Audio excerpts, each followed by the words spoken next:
Gothics in schools at some point in the next 6 months or so. Okay, brilliant. So what I'm going to do then, to a certain extent, is set up what perhaps underneath a lot of the stuff that you might do, what some of the ideas are. And there is a shift between maybe mainstream Gothic to late 19th century Gothic.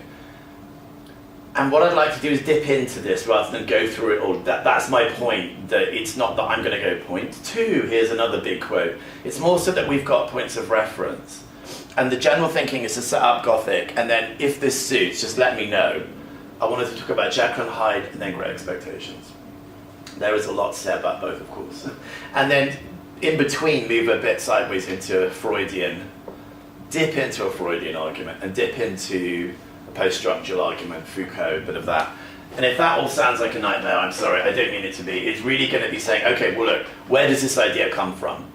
And you can touch on it and say, okay, here's where this idea comes from. Feel free to interrupt me at any point that you want to ask a question or say something. And you know, well, I'll stop every 20 minutes. And then I don't know if you want to have a proper break or whatever, and I can go to one, whatever suits you, Fiona. So, but when you want me to stop, just let me know. Usually my students just fall asleep when there's a natural break. Actually, when I stop talking, they stop texting. It's always a real crisis.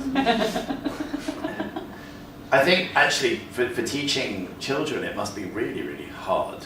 Because, I mean, teaching adults, I think there's a point where you just have to say, if you sit there on your phone, that's really going to be your loss. I'm not going to tell you every 10 minutes. What's going to happen is you won't get the grade you want, which sounds really harsh when this. And they look up and, you know, but that idea that you can't put your smartphone down is such an issue. You go to conferences and you see academics doing it, you know. It's just impossible. I was at a conference the day Brexit happened, and the next day no one giving a paper had any faces looking at them. Everyone was looking at who'd resigned and who was the next this and that.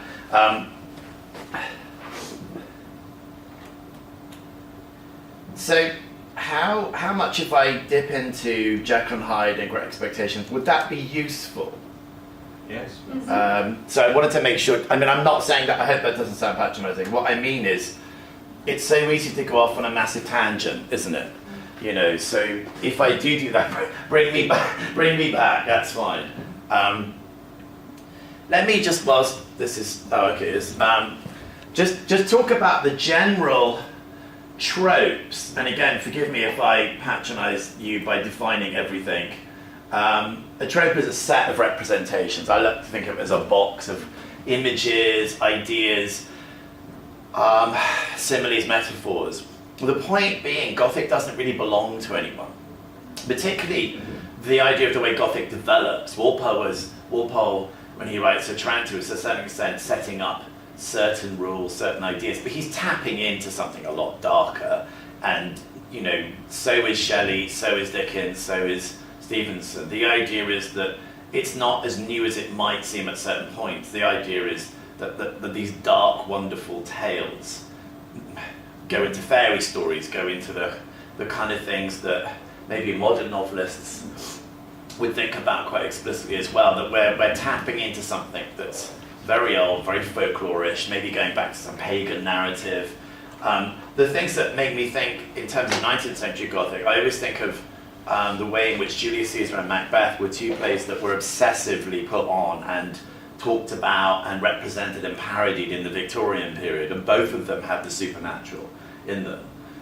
So much so that, here we go, that idea that it's not new is something that's really important. I don't know if you can see that. So, if we think of Gothic as belonging to the 18th century initially in terms of novels and poems, but mainly the novel, we've got, and this is not an exhaustive, intelligent summary of 18th century Gothic, we've got ghosts, we've got maidens in distress, we've got monks, we've got secrets, and that the pattern that we could say that goes into Frankenstein is that we've got an individual who's searching for his or her place within society, and that society and the individual as general patterns of character and, you know, discourse are at odds. So one of the things that the creature in Frankenstein is trying to do is work out who he is, and whether he's even masculine or feminine. But he does that by reading, he does that by talking to people. But one of the things that's all immediately compromised is his individuality. He can't really be who he wants to be, because when he meets Safi and the others, and when he reads the text that he reads, Plutarch, etc., he realizes that he has to become a little bit like those texts, and he has to engage with, he first realizes that he's incredibly ugly, etc., etc. The body is something that's going to come into our analysis and discussion really quickly. So a general category, and I like to keep things relatively simple in that sense, is that perhaps the origins of Gothic, as it emerges into the 19th century, is that individuality and society are to a certain extent in tension. You can't be a true individual and take part in society. And society itself, although it wants to encourage you to think and feel, can't really deal with, isn't going to really speak for true individuality. And what that means is you have to a certain extent try to belong. And particularly in the 19th century, and they're going from Dickens, who's mid, to Jekyll and Hyde, which is late. I don't think he'll teach anyone Dracula, but Dracula is always mentioned, and I'll drop it in. That what you have is that quest for belonging, but the understanding that the cost of that belonging is going to be quite intense. And that's Great Expectations. Pip is continually trying to belong, and he's offered these grotesque role models, which I think we should talk about. Maybe we should talk about that first, even though it will be not quite accurate on your sheet.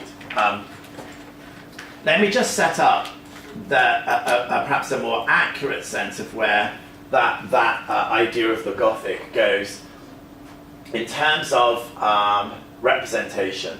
So I'm quoting from Rosemary Jackson's hardly current 1981, but it's a great quote. I really think this is, everything on here I found useful. It's not that I'm thinking this is the only thing to look at. And clearly, if you were going to read stuff, 1981 would be quite a while ago. It is all that is not said. So this is what is fantasy, what is the Gothic in terms of prose narrative in the 19th century. It is all that's unsayable through realistic forms.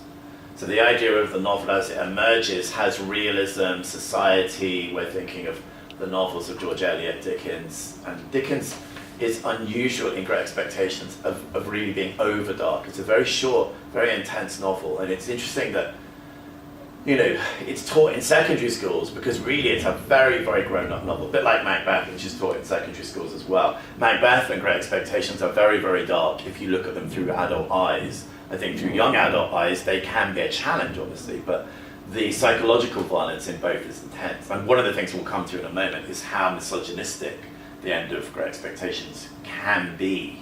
You can read it differently. I'll offer dark and lighter readings. And you'll have your own readings, of course.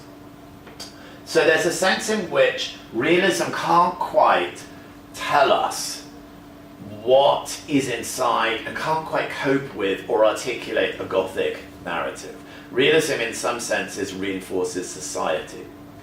And what's interesting is some quite famous novels of the 19th century that come under the term realism have very, very intense Gothic links. Wuthering Heights, Emily Bronte's Wuthering Heights would be the most famous, though actually Tenant of Wildfire Hall and Jane Eyre are equally, in their own way, Gothic. Bertha Mason in the attic is a wonderful Gothic trope and used as a metaphor for the female imagination. Heathcliff, so powerful as a Gothic character, who gets just increasingly darker. And there's a wonderful moment. I love Bronte's attention to detail. When he dies, they can't shut his eyes. How scary is that? But also how she just adopts tiny moments of the Gothic, but doesn't let it take over. I'm still not sure if I would call Wuthering Heights really, in the end, a Gothic novel. I'm sure that some would and some wouldn't. It also speaks to realism in terms of trying to talk about society. But actually, Rosemary Jackson, when she's thinking about Gothic, is using the word fantasy. So she says the fantastic is predicated on the category of the real and introduces errors which can be conceptualized by negative terms, according to 19th century realism. In other words, scary, the other, the grotesque, the person who doesn't belong and can never belong, which would be the creature in Frankenstein, which would be Dracula, which would be Hyde, and which I think within Great Expectations is probably a Stella, definitely Miss Havisham. In fact, for Dickens, the women, his female characters are grotesque, I mean, including his mother, Mrs. Joe, who's never named except Mrs. Joe. And she's seen as being grotesque from the very beginning. And that book is deeply nervous and aggressive simultaneously about the role of women. And the more you look, the more you find there. It's almost something that I think is probably not delved into really, really deeply, because it tends to, in my opinion, ruin the book, because you start distrusting your narrator deeply. It can unravel, and it makes it a really interesting piece of art, but I think you begin to understand that Pip is somebody who's got very, very deep, perhaps quite aggressive attitudes towards the women around him. So, what we have is, and this is much more in keeping with the Jekyll and Hyde Dracula narrative, you've got the impossible, the unreal, the nameless, formless, shapeless, unknown, invisible. Hyde can't exist. Dracula can't exist. And in some senses within Great Expectations, Miss Havisham can't exist. I mean, she touches on the fantastic and the gothic simultaneously. You can't sit at a table next to your wedding cake in the same dress. I'm assuming that someone's tried this. Dickens says he read about her in a newspaper, he read about a character like her. She's clearly got some kind of agoraphobia or even semi-catatonic behavior, but you can't just sit there for that long because your clothes would rot and everything would rot. So she's obviously a metaphor in that sense, but she represents both a kind of lucidity. She understands what she's done to Estella. She says, I think we've got it in there. So I took her heart away and put ice in its place. Which is a very accurate articulation of her completely ruining this young woman's emotional and psychological makeup. So you've got the idea of the Gothic is something that is, and this will be no surprise to you, it's something that can't quite actually exist. But what's interesting about most Gothic texts is the way the text is represented. Pip telling his story, Jekyll and Utterson telling their stories in Jekyll and Hyde, is that the way the story is told offers you a quite serious sense of the real. And we'll come on to think about Jekyll and Hyde, but we're meant to completely believe Dr. Jekyll because he's a doctor. And he says, I'm going to tell you everything in the last chapter. Here's my full statement. And then he dissembles and tells you a different version of what actually has gone on. And Utterson is a lawyer. He's somebody who actually seeks the truth textually. He's looking for proof. He's in some senses in keeping with the amateur detective of the 19th century. Sherlock Holmes being the really famous one. There's a rule in the 19th century crime fiction, which is the police are always dumb and thick and not able to solve crimes, and the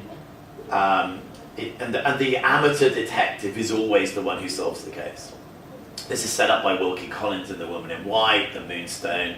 Who's the policeman in Sherlock Holmes? I've forgotten. Lestrade. Yeah, okay. Lestrade is one who comes and kind of, I'd never have got that clue. Thank you so much for telling me. You know, that willful sense of not stupidity, not clumsiness or incompetence, but more just a sense, and it's a class narrative, more a sense that they're not capable of fully understanding what's being put before them. And most detectives in the period were working class. I mean, I don't know if they were actually all working class in terms of, the police force, but certainly they are represented as working class within texts, So this sense is also of something that's physically grotesque and physically different. I'm coming back to Dracula here because actually and I put quite a bit of Dracula on there because it's an interesting way of thinking back into how the Gothic works. But what's interesting is Hyde is so physically different. And actually I want to make a case for using, and I'll come to this in a moment looking at the text, Estella talks about her physical difference at the end of the text. And I wonder what you'll think of this, because I think it could be, I keep saying it's quite dark. I think she's been beaten really badly and she physically doesn't look the same. But Dickens can't quite allow us to be shown this, but we are told by her twice over, I am much changed, I know. But it's unusual for a narrator not to explicitly say this. And that's another thing about this quote, which is that there's something that can't quite be said. The Gothic is allowing us into a conversation that can't be had explicitly. That's its subtext. That we all share in something that's a little bit forbidden. So there's that kind of wonderful Freudian idea of catharsis and release. But that within that idea of the fantastic, we have a chance to look at alternatives. And that's really why Frankenstein is such a powerful text. The alternatives of Jekyll and Hyde is that a one man who should be very happy because he's rich, he's a doctor, he's loved by all the men around him, he's deeply unhappy and seeks out another version of life. What's strange about the book is going around London stomping on girls, killing MPs, and living a completely dissolute life makes him very happy. And that in itself is a very strange, it's a strange lifestyle choice to admit to, but that's not the strangest thing about that text. Sorry to flip between them, but the strange thing about that text is it doesn't offer itself up as a moral narrative. Because here's the other interesting thing about the Gothic. As it develops in the 19th century, it becomes increasingly less judgmental. It becomes increasingly more interested in trying to say, here's who I am, I don't fit in. Which is why Jekyll and Hyde is a text that we teach on the modernist course. We don't teach it within 19th century fiction. We say that it belongs to a later, almost early 20th century idea of questioning. In that sense, The Picture of Dorian Gray by Oscar Wilde is another text. I don't know if it's on the GCSE syllabus, but it's surprising that it's not actually, because it's an easier read, and I wonder if one day it will be. But Oscar Wilde's Picture of Dorian Gray, I don't know if you know it, the picture's in the attic, the picture gets ugly, and he stays lovely and beautiful. But it's the same kind of narrative, a secret, dissolute life. And neither Dorian Gray or Jekyll survived the text. But you know, a Gothic trope is that no one gets out of here alive, but they have a lot of fun in the meantime, you know. Okay, it might be worth, just as we're passing through, and then we perhaps we'll have a look at Great Expectations, is just to touch upon something else that I think you might come across at some point.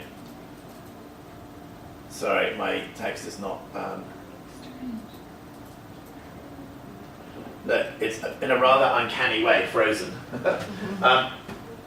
This is a quote from Freud's The Uncanny. And this is an unfinished essay that Freud wrote at the end of the First World War. Oh, thank you. Oh, look, you fixed it.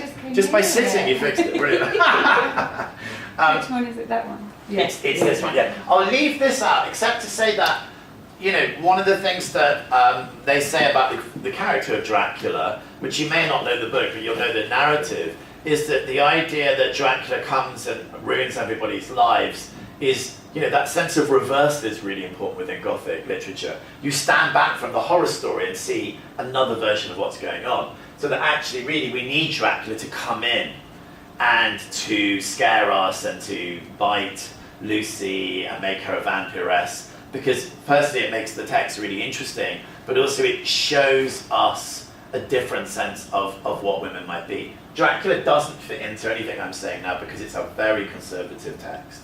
It thinks only of women in specific ways, and it ends with Lucy, the vampiress, beheaded and you know, exorcised from the text, and Mina, the other woman in the text, as a mother who's not allowed near him. She's the typist, she's the editor, and she's completely isolated from books and writing at the end.